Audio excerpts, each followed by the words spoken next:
So whenever the Yasukuni Shrine is brought up in the media nowadays, right, the one thing that never escapes mention is the fact that there are 14 Class A war criminals enshrined there. Class A war criminals as defined by the results of the Tokyo trial in 1945.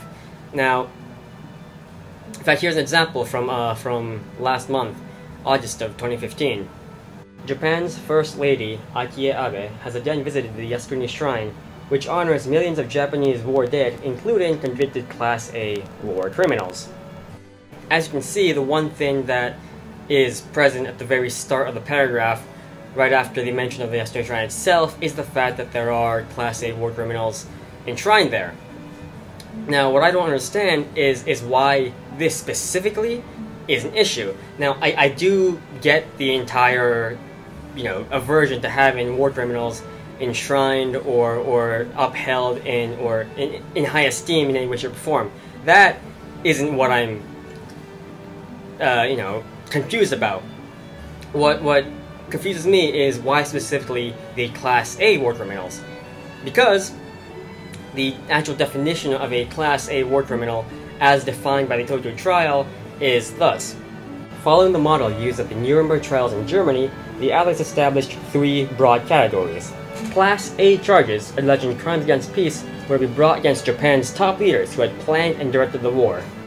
Now, of course, one might be able to see why this could be a point of contention in terms of enshrining someone in a shrine devoted to essentially, well, kind of war heroes, but kind of also just anyone who died in a war, because they gave their lives to protect the country. But if you look at the definition of a Class A war criminal, it actually makes no mention of any kinds of human rights violations or crimes against humanity. The only real crimes that are listed under there are crimes against peace, or conspiracy to commit war or to invade other countries. Now this, in and of itself, isn't really something to be concerned about when you're talking about a shrine devoted to people who died or served in a war.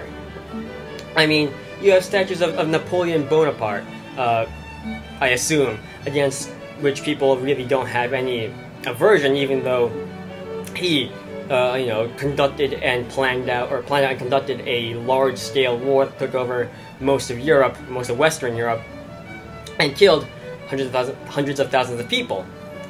But he isn't a Class A war criminal, and no one cares when the French Prime Minister presumably goes and walks past a statue of Napoleon.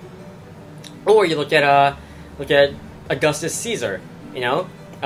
Caesar is generally considered a pretty cool guy overall. He's respected, certainly, and no one would bat an eyelash if the Italian Prime Minister were to, in some way, shape, or form, revere a representation of Julius Caesar, even though he was again responsible for planning and conducting a large-scale war and could at least be convicted of a crime against peace if he had been present at the Tokyo trial. Or even Otto von Bismarck, right? He famously reunited Germany, but he did so by choosing the French as a common enemy and famously fighting the Franco-Prussian War against them and besieging Paris and just fucking everything up. But he is still generally respected as a national hero to Germany for creating the modern German nation-state, even though he, again, planned and conducted a war and should have been convicted for crimes against peace, much like these Class A war criminals.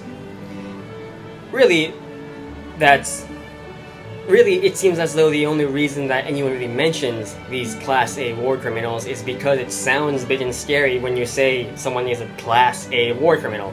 But most of the crimes that people would actually find reprehensive on a personal level belong in the domain of the Class B and Class C war criminals.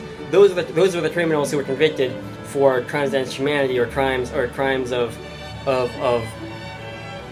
violating the Geneva Conventions, for example, or committing human rights violations.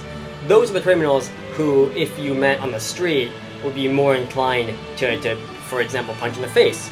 Let's say you were in a room, right, with your two fists, and in the room with you were Otto von Bismarck and one of the ISIS terrorists who had beheaded a journalist, right? Who are you really inclined to punch twice, right?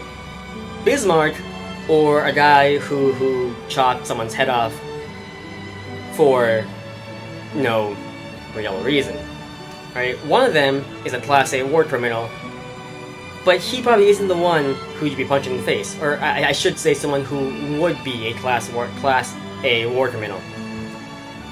So that's the inconsistency that I don't understand when Class A war criminal is always brought up in conjunction with a mention of the Yasukuni Shrine.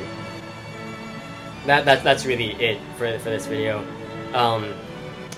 Thanks for watching, and I'll see you guys later. Bye.